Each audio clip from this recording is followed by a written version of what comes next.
Good morning dear student, क्या हाल चाल। इसके पहले वीडियो में हमने देखा था प्रकाश का परावर्तन।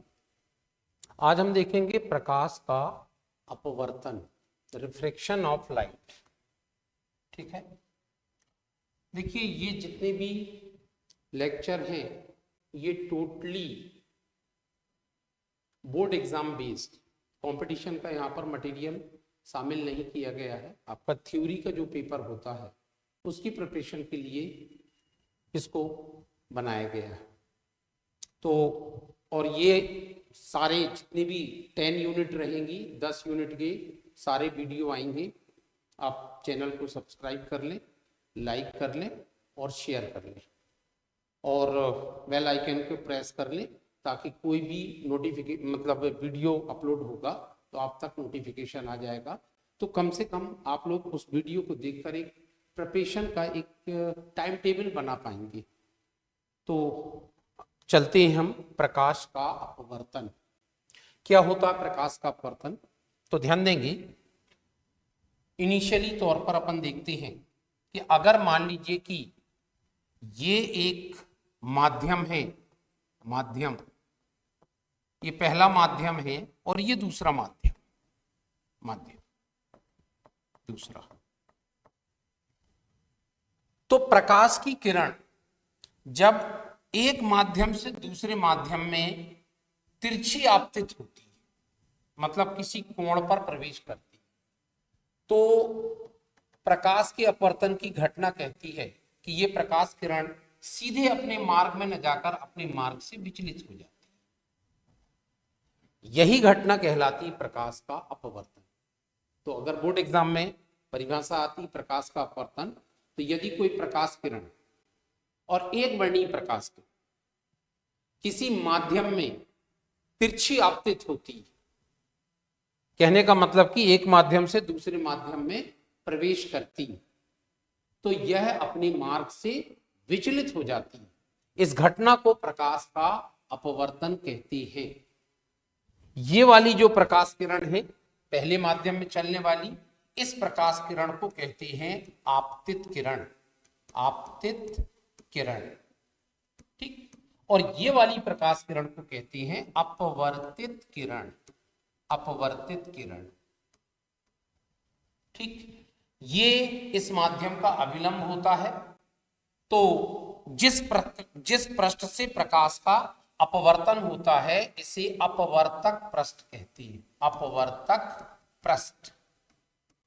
ठीक, और ये कहलाता है अभिलंब, अभिलंब है। अभिलंब और आपतित किरण के बीच का ये वाला जो कोण है ये कहलाता है आपतन कोण, आपतन कोण, आपतन कोण है। और ये वाला कोण जो है ये कहलाता है अभिलंब और अपवर्तित किरण के बीच का कोण, इसको कहते हैं हम अपवर्तन कोण। ये अपवर्तन कोण है। तो इस तरीके से अपवर्तन की घटना होती है। अब इस अपवर्तन की घटना में कुछ नियमों के तहत होती है जिन्हें हम अपवर्तन के नियम कहते हैं। ठीक है, तो अगला हम देखेंगे अपवर्तन की नियम। ठीक है, अपवर्तन की नियम। तो अपवर्तन के नियम, लॉज ऑफ रिफ्रैक्शन, रिफ्रैक्शन, अपवर्तन के नियम, अपवर्तन के नियम। ठीक, क्या होते हैं अपवर्तन के नियम? तो पहला नियम जो है, मान लीजिए कि ये सीमा पृष्ठ है, ये एक माध्यम है, पहला माध्यम है, ये माध्यम पहला, और ये दूसरा माध्यम, ये भी दूसरा माध्यम।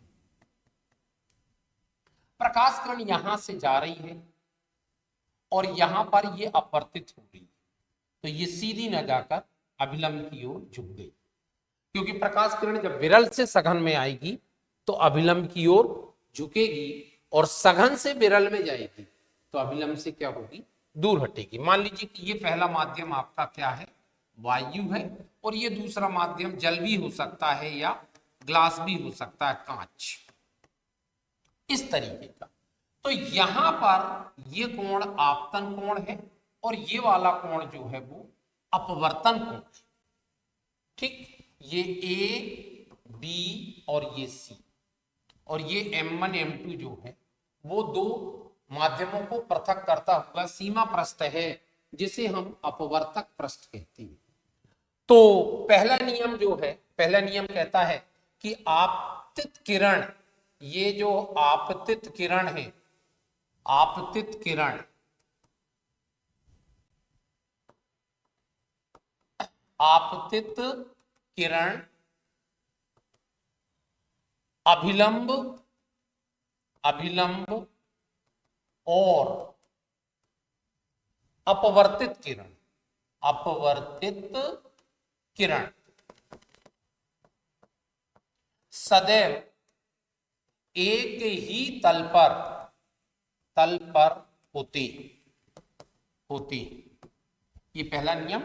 और दूसरा नियम है आपतन कोण आई, आपतन कोण, आपतन कोण आई की ज्या, ज्या मतलब साइन, ठीक है, और अपवर्तन कोण, अपवर्तन कोण आर की ज्या साइन, ठीक है, में एक निश्चित अनुपात होता है, निश्चित अनुपात होता है, अनुपात होता है।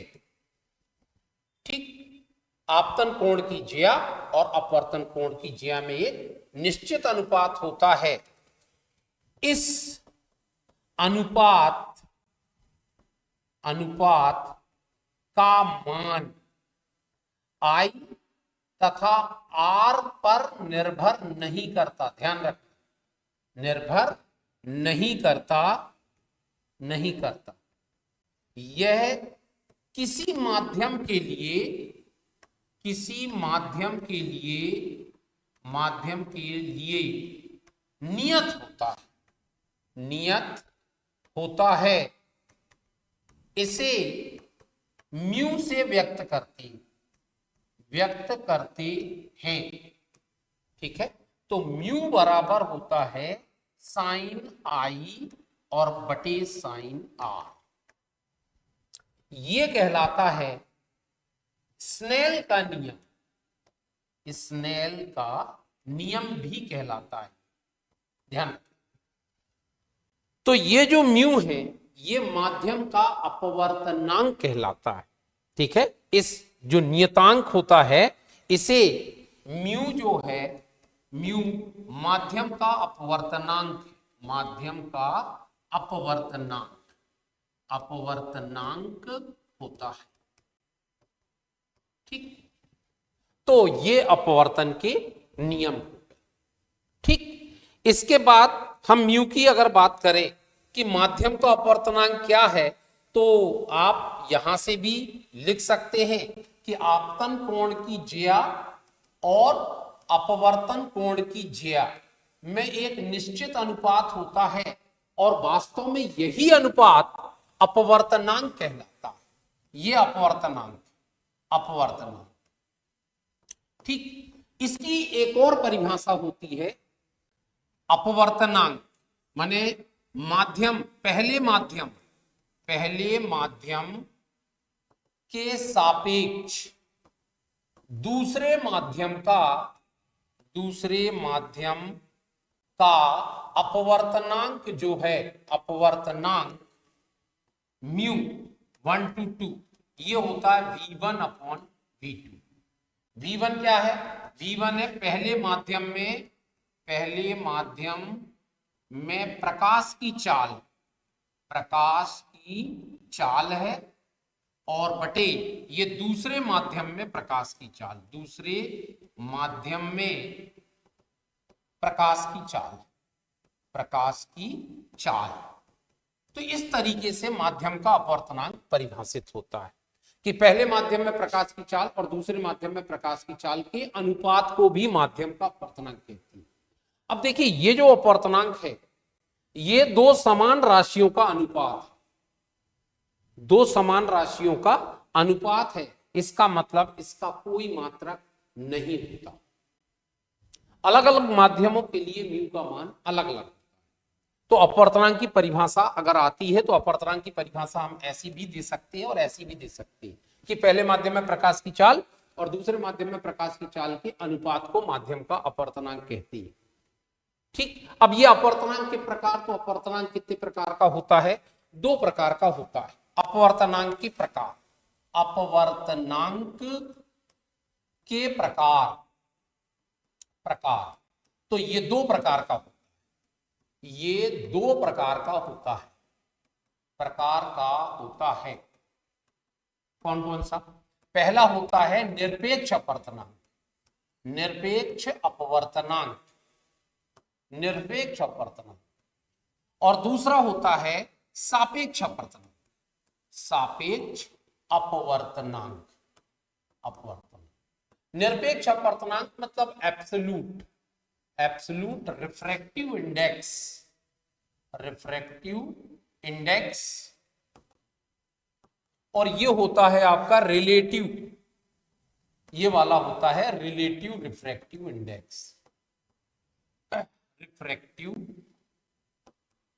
इंडेक्स। अब सापेक्ष अपवर्तनांक क्या होता है? तो ध्यान देंगे, अगर प्रकाश किरण वायु या निर्वात से चलकर किसी माध्यम में आपतित होती है तो वायु या निर्वात के सापेक्ष जो दूसरे माध्यम का अपवर्तनांक होता है वो कहलाता है निरपेक्ष अपवर्तनांक। माने निरपेक्ष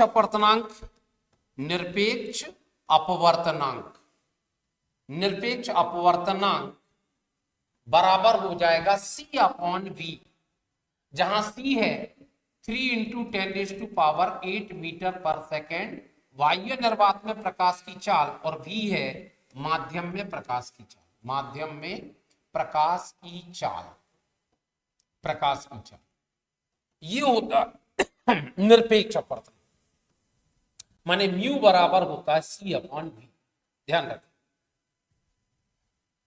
सापेक्ष अपवर्तनांक की बात करें तो सापेक्ष अपवर्तनांक क्या होता है? सापेक्ष अपवर्तनांक तो ध्यान रखेंगे, नाम से ही स्पष्ट है, सापेक्ष मतलब रिलेटिव मतलब किसी के न किसी के विथ रिस्पेक्ट निकाला जाता है।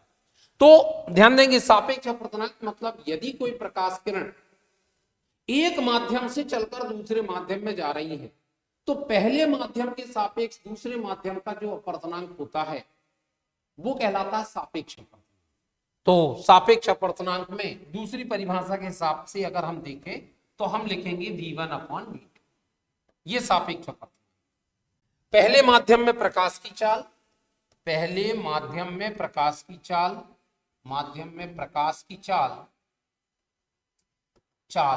बटे दूसरे माध्यम में प्रकाश की चाल, इसके अनुपात को हम कहते हैं सापेक्ष अपवर्तनांक। ठीक, अब ध्यान देंगे यहां पर कुछ विशेष चीजें कि सापेक्ष अपवर्तनांक जो होता है ये निरपेक्ष अपवर्तनांक होता है C/V, और सापेक्ष अपवर्तनांक पहले के सापेक्ष दूसरे का होता है V1/V2। तो यहां पर कुछ चीजें ध्यान देंगे, हमें मालूम कि वायु निर्वात में प्रकाश की चाल सर्वाधिक होती, सबसे ज्यादा होती। कितनी? C का मान होता है 3 × 10⁸ मीटर पर सेकेंड। ये वायु निर्वात में प्रकाश की चाल है जिसका मान सबसे ज्यादा, तो V का मान हमेशा कम ही आएगा, मतलब म्यू का मान जो है हमेशा बड़ा होगा। माने एयर टू ग्लास लिखे, एयर टू वाटर या एयर टू डायमंड, अगर किसी का भी देखें तो इन सबके अपवर्तनांक एक से अधिक होंगे। लेकिन जो सापेक्ष अपवर्तनांक होता है, सापेक्ष अपवर्तनांक ये V1/V2 होता है, और इसका जो मान होता है वो एक से बड़ा भी हो सकता है और μ1 जो है वो एक से छोटा भी हो सकता है।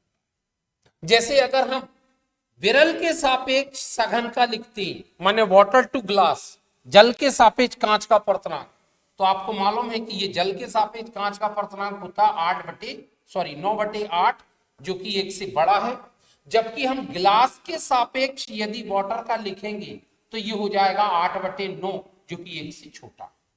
तो इस तरीके से सापेक्ष अपर्तनांक और निरपेक्ष अपर्तनांक की अपन ने यहां पर चर्चा किया। इनमें से बहुत सारी चीजें न्यूमेरिकल के रूप में भी आती हैं। वो दे देगा कि जल में प्रकाश की चाल 2.25 गुणित 10⁸ मीटर पर सेकेंड है।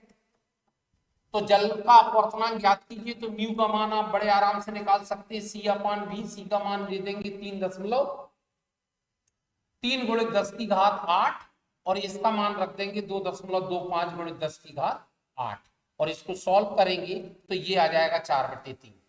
तो ये जल का अपवर्तनांक हो जाए। तो एक माध्यम में प्रकाश की चाल देकर दूसरे माध्यम में प्रकाश की चाल भी पूछ सकता है। दोनों माध्यम में प्रकाश की चाल दे दिया तो अपवर्तनांक भी पूछ सकता है। और इन दोनों को अगर हम कंबाइंड करते हैं तो हमें मालूम है कि म्यू इक्वल टू होता है sin I upon sin R। तो ये I जो है ये पहले माध्यम का आपतन कोण है और ये R जो है वो दूसरे माध्यम का अपवर्तन कोण है।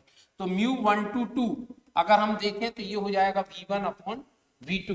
तो इन दोनों को अगर हम कंबाइंड कर देते हैं तो ये देखिए sin I बटे sin R ये हो जाएगा V1 बटे V2, V1 बटे V2 हो जाएगा।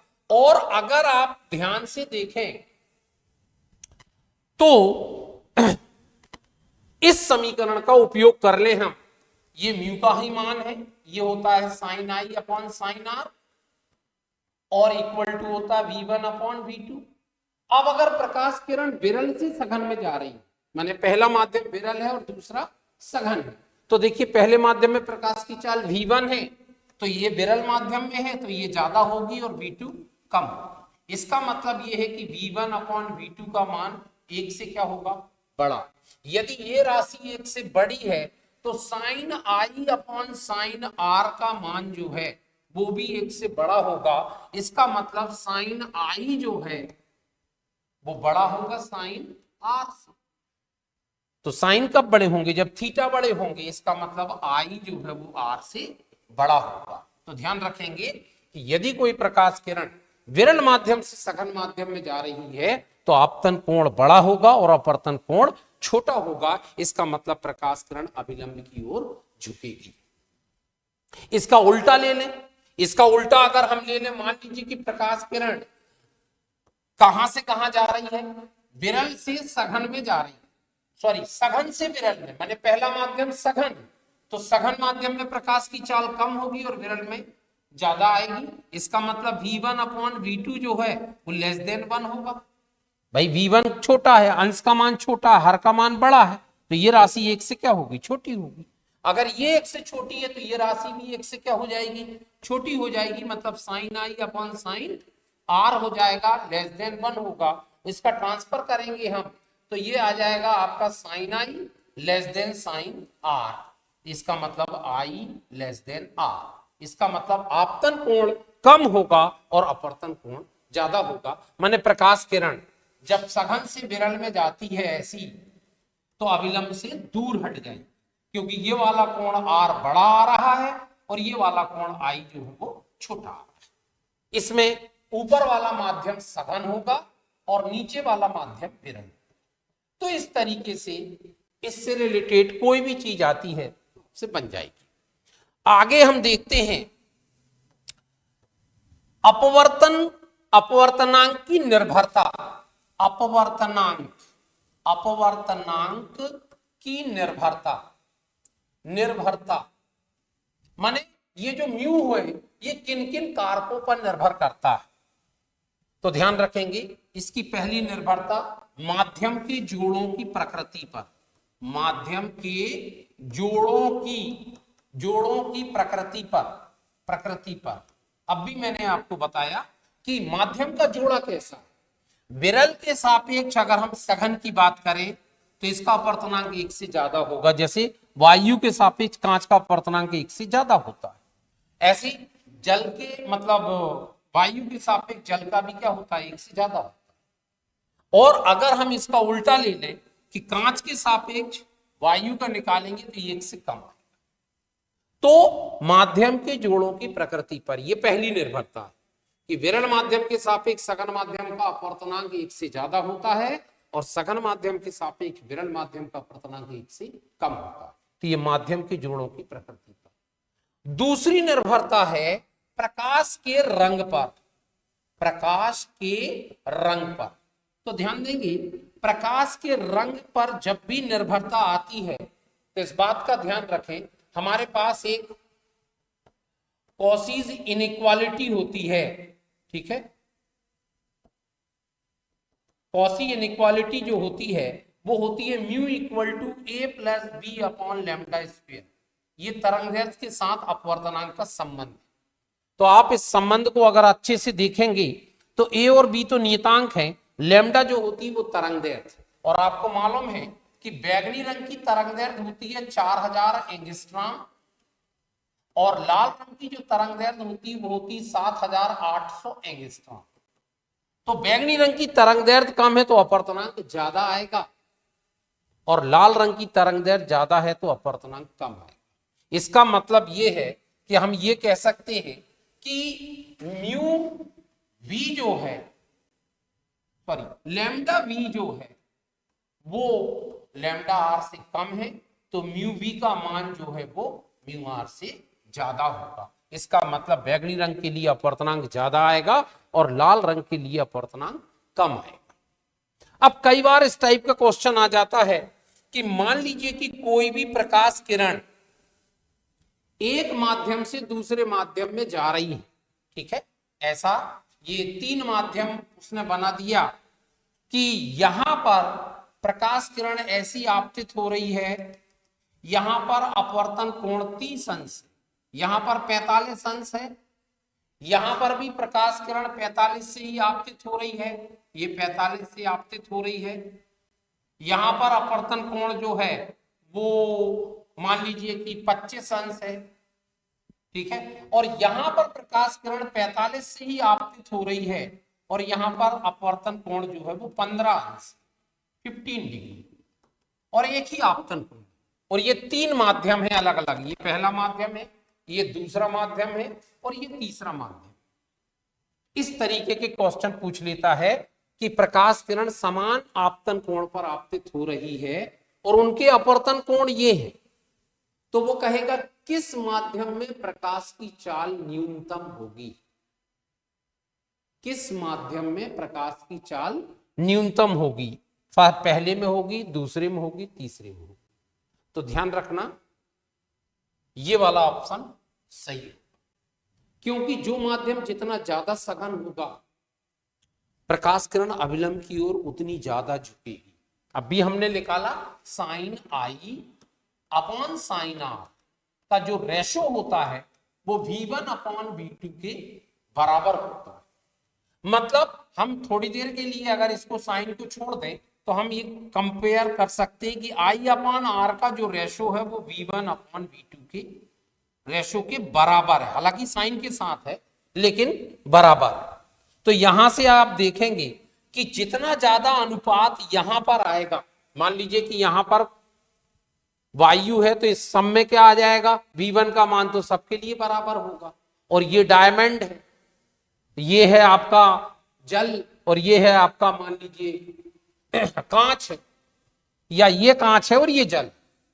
तो देखिए ये जल है, कांच है और डायमंड, तो इसमें प्रकाश की चाल सबसे न्यूनतम होगी, इसका मतलब आर का मान सबसे कम आएगा। तो ध्यान रखेंगे इस टाइप के क्वेश्चन कई बार पूछ लेता है कि कौन सा माध्यम सबसे ज्यादा सघन होगा, तो ये वाला माध्यम सबसे ज्यादा सघन होगा और इसमें प्रकाश की चाल सबसे न्यूनतम आएगी। तो इस तरीके से अपवर्तनांक की निर्भरता हमने देखा। अब इसके बाद प्रकाश के उत्क्रमणीयता का सिद्धांत बोर्ड एग्जाम में कई बार पूछा गया है। प्रकाश के उत्क्रमणीयता का सिद्धांत मतलब principle of reversibility of light. प्रकाश के उत्क्रमणीयता का सिद्धांत। तो देखिए प्रकाश की उत्क्रमणीयता का सिद्धांत क्या कहता है। यह सिद्धांत कहता है कि यदि कोई प्रकाश किरण विभिन्न माध्यमों में अपवर्तित हो रही है तो किसी भी बिंदु पर प्रकाश किरण के मार्ग को उलट दिया जाए तो वह जिस मार्ग से प्रवेश करती है उसी मार्ग की विपरीत दिशा में लौट जाती है। जैसे मान लीजिए कि यहां पर वायु है और यहां पर जल है, या एक माध्यम है और ये दूसरा माध्यम, और ये विरल है और ये सघन। अब प्रकाश किरण ऐसी आपतित हो रही है तो ये हो गया इसका अभिलंब Mn। यहां से प्रकाश किरण आपतित हो रही है AB दिशा में। क्योंकि प्रकाश किरण सघन माध्यम में जा रही है इसलिए सीधी न जाकर अभिलंब की ओर झुक जाएगी। तो ये BC क्या होगी, अपवर्तित। ये वाला कोण कितना है I और ये वाला कोण कितना है R। ये सीमा पृष्ठ है M1 और M2, ये सीमा पृष्ठ। तो AB क्या होगी, AB जो है वो आपतित किरण है, आपतित किरण। BC जो है वो है अपवर्तित किरण, अपवर्तित किरण। और Mn क्या है, M1 M2, ये है अपवर्तक पृष्ठ, अपवर्तक पृष्ठ। ठीक। कोण ABM ये है I, आपतन कोण, आपतन कोण। और कोण NBC, NBC बराबर R बराबर अपवर्तन कोण, ये। ठीक। तब बिंदु B पर, बिंदु B पर प्रकाश किरण, प्रकाश किरण वायु से जल में प्रवेश करती है, जल में प्रवेश करती है। देखिए मैं पूरा इसलिए लिख रहा हूं कि बोर्ड में आपको लिखना है तभी नंबर। तो ये हो जाएगा म्यू एयर टू वाटर, ये हो जाएगा sine I upon sine R। कहां से, स्नेल के नियम से। सब लिखना पड़ता है स्नेल के नियम से, नियम से। ठीक। ये हो गया आपका समीकरण 1। फिर इसके बाद में अगर हम प्रकाश किरण के मार्ग को क्या करें, उलट दें। ध्यान देंगे यहां पर, अगर मान के चले कि यहां पर एक समतल दर्पण इमेजिन कर लें हम, और उस दर्पण में ये प्रकाश किरण अभिलंबत आपतित हो रही है, तो अपन ने परावर्तन में देखा कि अगर I का मान 0 है तो R का मान भी क्या होगा, 0 होगा। तो प्रकाश किरण उसी दिशा में क्या होगी, वापस लौट जाएगी। तो अब देखिए ये वाली किरण आपतित बनेगी और ये अपवर्तित होगी, लेकिन प्रकाश का जो अपवर्तन है वो कहां से कहां हो जाएगा, जल से वायु में, मतलब सघन से विरल में। ठीक है।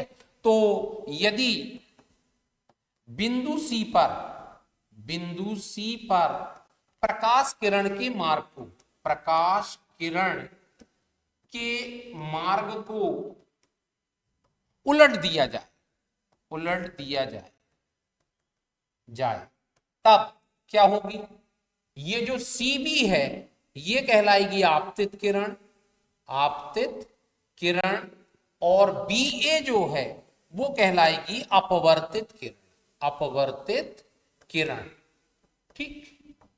तो कोण CBN ये हो जाएगा R तो है लेकिन अब की बार ये बन जाएगा आपतन कोण, आपतन कोण। और ये वाला कोण जो है NMB और A ये बनेगा I, और इसको कहेंगे हम अपवर्तन, अपवर्तन। तब स्नेल के नियम से, स्नेल के नियम से क्या हो जाएगा, म्यू। अब की बार हम वाटर से एयर में जा रहे हैं तो ये हो जाएगा साइन R और बटे में आ जाएगा साइन I। ये हो गया समीकरण 2। ठीक। अब समीकरण 1 देखिए क्या है, समीकरण 1 जो है वो समीकरण 1 जो है क्या कहता है, ये है समीकरण 1, ये है, और ये समीकरण 2। तो समीकरण 1 गुणित 2 दोनों का हमने गुणा कर दिया तो ये हो जाएगा म्यू एयर टू वाटर गुणित म्यू वाटर टू एयर बराबर हो जाएगा साइन आई और अपॉन साइन आर, और यहां पर आ जाएगा साइन आर और बटे में आ जाएगा साइन आई। तो ये दोनों कैंसिल आउट हो जाएंगे और हमारे पास जो फाइनल आंसर आएगा वो आ जाएगा म्यू एयर टू वाटर गुणित म्यू वाटर टू एयर बराबर 1। तो mu air to water equal to 1 और ये अपॉन में चला जाएगा तो म्यू वाटर टू एयर। इसका मतलब अगर मैं इसको जनरलाइज कर दूं तो ये हो जाएगा mu 1 to 2 equal to 1 upon mu 2 to 1। पहले माध्यम के सापेक्ष दूसरे माध्यम का अपवर्तनांक दूसरे माध्यम के सापेक्ष पहले माध्यम के अपवर्तनांक के व्युत्क्रम के बराबर होता है। यही प्रकाश की उत्क्रमणीयता का सिद्धांत। बिल्कुल आपको इसके बाद यहां पर बोर्ड एग्जाम में आपको लिखना पड़ेगा कि पहले माध्यम के सापेक्ष दूसरे माध्यम का अपवर्तनांक दूसरे माध्यम के सापेक्ष पहले माध्यम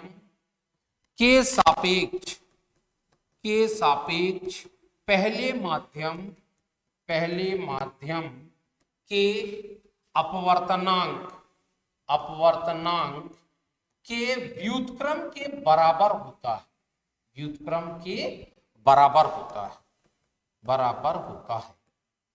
मतलब कहने का यह है कि अगर म्यू एयर टू ग्लास वायु के सापेक्ष कांच का अपवर्तनांक यदि 3/2 होता है तो अगर हम ग्लास टू एयर लिखेंगे तो ये 2/3 सिंपल, मतलब व्युत्क्रम के बराबर।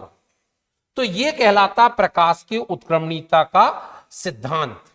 इस तरीके से प्रकाश की उत्क्रमणीयता का सिद्धांत जो है होता है।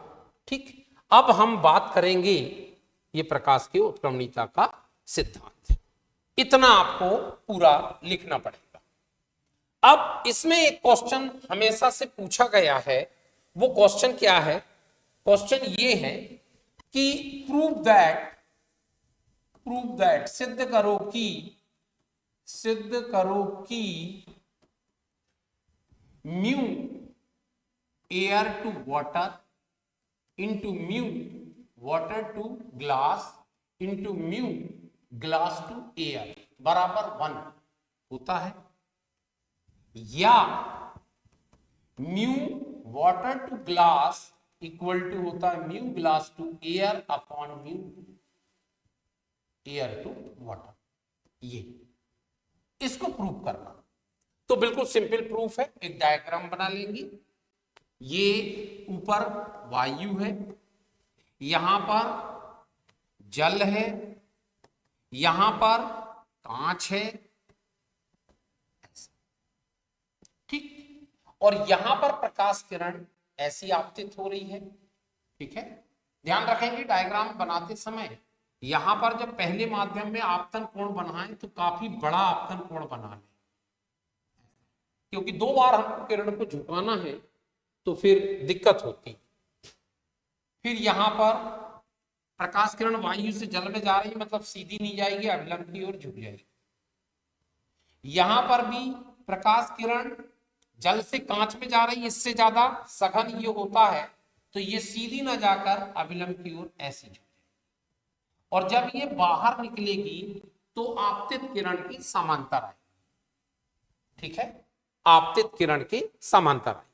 देखिए, अगर प्रकाश किरण, ध्यान देंगे, मान लीजिए कि यहां पर प्रकाश किरण आ रही है, आपतित किरण है, यहां पर वायु है, यहां पर मान लीजिए कि कांच है, और यहां पर फिर से वायु है, तो दोनों ओर का माध्यम समान होता है तो आपतित किरण जो होती है वो निर्गत किरण के परस्पर समांतर होती है। कैसे होती है? तो आप देख सकते हैं कि यहाँ का मान लीजिए प्रकाश की चाल VA है, यहाँ पर VW और यहाँ पर भी क्या है VA। ये वाला कोण I है, ये वाला कोण R है, तो ये वाला कोण और ये वाला कोण बराबर होंगे। फिर ये वाला कोण को हमने थोड़ी देर के लिए E मान लिया। अगर आप यहां पर स्नेल का नियम लगाएंगे तो ये हो जाएगा sin I upon sin R, और ये इसके इक्वल में हो जाएगा VA अपॉन VW। फिर जब हम इसके लिए लिखेंगे तो साइन की वैल्यू क्या आ जाएगी, इसके लिए जब हम लिखेंगे तो ये हो जाएगा साइन R और बटे में साइन E, और इसका मान जो है वो हो जाएगा VW अपॉन VA। और ये समीकरण 1 और ये समीकरण 2, हम दोनों का गुणा करेंगे तो देखिए साइन I बटे साइन R बराबर हो जाएगा गुणित साइन R बटे साइन E बराबर हो जाएगा VA अपॉन VW गुणित VW अपॉन VA। तो आप देखिए VA से VA कट जाएगा, VW से VW कट जाएगा, साइन R से साइन R। तो हम देखते हैं कि sine I upon sine E का मान जो है वो 1 हो गया। क्रॉस मल्टीप्लिकेशन करेंगे तो इसका मतलब हो जाएगा साइन I बराबर साइन E, इसका मतलब I बराबर E। तो ध्यान रखेंगे कि अगर दोनों ओर का माध्यम समान होता है तो आपतन कोण और निर्गत कोण हमेशा बराबर होते हैं और आपतित किरण निर्गत किरण के समांतर होती। तो इसको ध्यान से देखेंगे। अपन जिसको प्रूफ करना है वो ये है कि यहां पर ये A, ये जो है ये पॉइंट A है, ये पॉइंट B है, ये पॉइंट C, ये D और ये E। तो हम यहां पर लिखेंगे चित्रानुसार बिंदु B पर प्रकाश किरण कहां से कहां, वायु से जल में प्रवेश करती है। अगर ये वायु से जल में प्रवेश करती है इसका मतलब वायु के सापेक्ष जल का अपवर्तनांक क्या होगा, VA अपॉन VW। और इसी के बराबर हम लिखेंगे, ध्यान देंगे यहां पर अगर मान के चलें कि I है तो ये वाला कोण कितना मान ले हम R1, तो ये एकांतर कोण है तो ये R1 है, तो ये भी कितना हो जाएगा R1। ये इससे छोटा होगा तो ये हो जाएगा R2, तो ये वाला कोण भी कितना हो जाएगा R2, और ये वाला कोण हो जाएगा E निर्गत। तो यहां पर लिख लेंगे हम sign I upon sign R1, ये हो गया समीकरण 1। फिर म्यू वाटर टू ग्लास की अगर हम बात करेंगे तो ये हो जाएगा VW अपॉन VG, पहले माध्यम में प्रकाश की चाल बटे दूसरे माध्यम में प्रकाश की चाल, और स्नेल का नियम के अनुसार लिखेंगे तो क्या हो जाएगा R1 और बटे में आ जाएगा साइन R, ये हो गया समीकरण 2। फिर यहां पर लिखना पड़ेगा कि बिंदु C पर प्रकाश किरण कहां से कहां, जल से कांच में जा रही, कांच, ध्यान रखें। फिर बिंदु D पर प्रकाश किरण कहां से कहां जा रही है, ये जा रही है कांच से वायु में। तो क्या आ जाएगा म्यू ग्लास टू एयर, ये कांच में प्रकाश की चाल VG और वायु में प्रकाश की चाल VA बराबर यहां पर साइन R2 और बटे में आ जाएगा साइन E। ये आपतन कोण है R2 और ये अपवर्तन कोण है E, ये हो गया समीकरण 3। अब इन तीनों समीकरणों को हम आपस में गुणा करते हैं तो देखिए जरा क्या हो जाएगा, ये हो जाएगा आपका म्यू, यहां पर म्यू एयर टू वाटर गुणित म्यू वाटर टू ग्लास गुणित म्यू ग्लास टू एयर बराबर, केवल आप इनका गुणा कर लें तो ये हो जाएगा आपका VA अपॉन VW गुणित VW अपॉन VG गुणित VG अपॉन VA, ऐसा VG अपॉन VA। ये VA से VA कैंसिल, VW से VW, VG से VG, तो यहां पर क्या बचा, यहां पर 1 बचा। इसका मतलब म्यू एयर टू वाटर गुणित म्यू वाटर टू ग्लास गुणित म्यू ग्लास टू एयर बराबर 1। इसका हम ट्रांसफर कर देंगे तो म्यू एयर टू वाटर गुणित म्यू वाटर टू ग्लास बराबर 1 upon mu glass to air. अभी अभी अपन ने प्रकाश के उत्क्रमणीयता सिद्धांत में पढ़ा है कि 1 अपॉन म्यू अगर ग्लास टू एयर है तो ये हो जाएगा एयर टू ग्लास, उत्क्रमणीयता के सिद्धांत से। तो यहां पर हम वैल्यू रख देंगे इसकी, तो क्या आ जाएगा, ये हो जाएगा म्यू एयर टू वाटर गुणित mu water to glass equal to, इसकी जगह में हम रख देंगे म्यू एयर टू ग्लास। ये अपॉन में चला जाएगा तो म्यू वाटर टू ग्लास जो है वो हो जाएगा म्यू एयर टू ग्लास बटे म्यू एयर टू वाटर। ये तो इसी को अगर हम जनरलाइज कर दें तो म्यू 1 to 2 इक्वल टू होता है म्यू 2 अपॉन म्यू 1। इसका मतलब ये है कि पहले माध्यम के सापेक्ष दूसरे माध्यम का जो सापेक्ष अपवर्तनांक होता है वो दूसरे माध्यम का निरपेक्ष अपवर्तनांक बटे पहले माध्यम का निरपेक्ष अपवर्तनांक।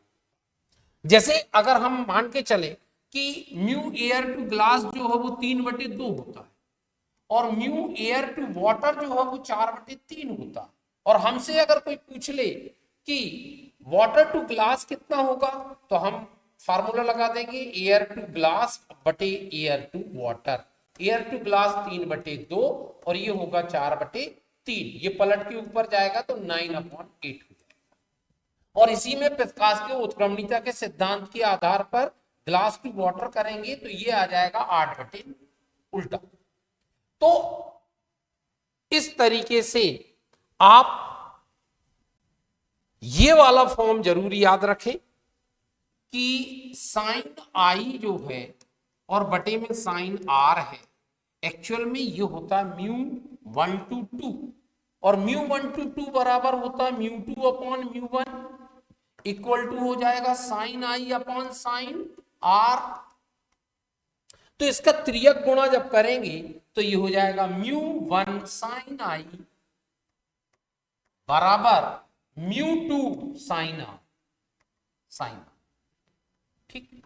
इसका मतलब देखिए ये दूसरे माध्यम का अपवर्तनांक है और दूसरे माध्यम का ये वाला कोण है, ये पहले माध्यम का अपवर्तनांक है और ये पहले माध्यम का कोण। इसका मतलब ये है कि जिस माध्यम का अपवर्तनांक और उसी माध्यम में बनने वाले कोण का जो गुणनफल होता है वो नियत होता है। ध्यान, नियतांक एक्चुअल में ये अपवर्तनांक स्नेल का नियम, ठीक है, जिसको हम इस फॉर्म में लिखते हैं। तो ध्यान रखेंगे इस चीज का। अब ध्यान देंगे यहां पर कई बार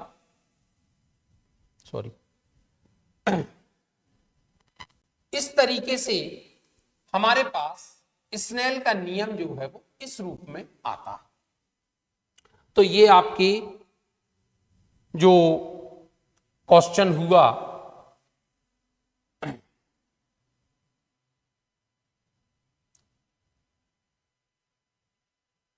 हाँ, ये आपका जो क्वेश्चन है वो बड़े आसानी से इससे सॉल्व हो जाता है। अब एक जैसे क्वेश्चन आया, इस टाइप का क्वेश्चन अगर मान के चले पूछ लिया गया कि इसी माध्यम में, ये एक माध्यम है, इस माध्यम का अपवर्तनांक कितना है म्यू और यहां से यहां तक की मोटाई कितनी है एक्स, और प्रकाश किरण को इस माध्यम को पार करने में कितना समय लगेगा।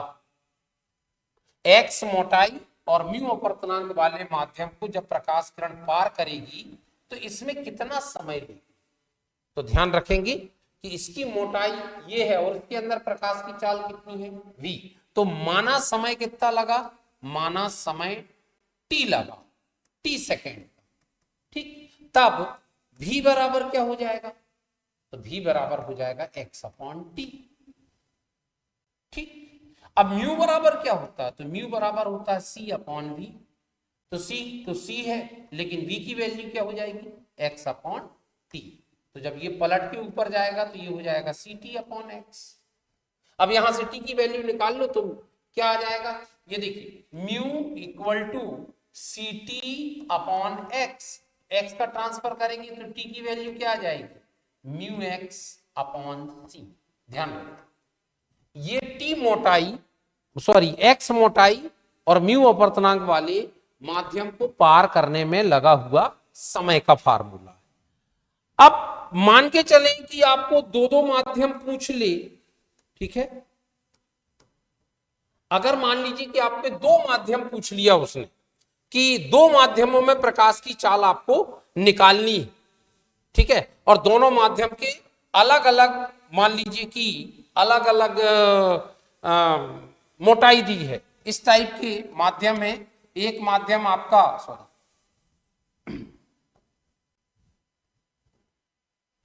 एक माध्यम की मोटाई जो है वो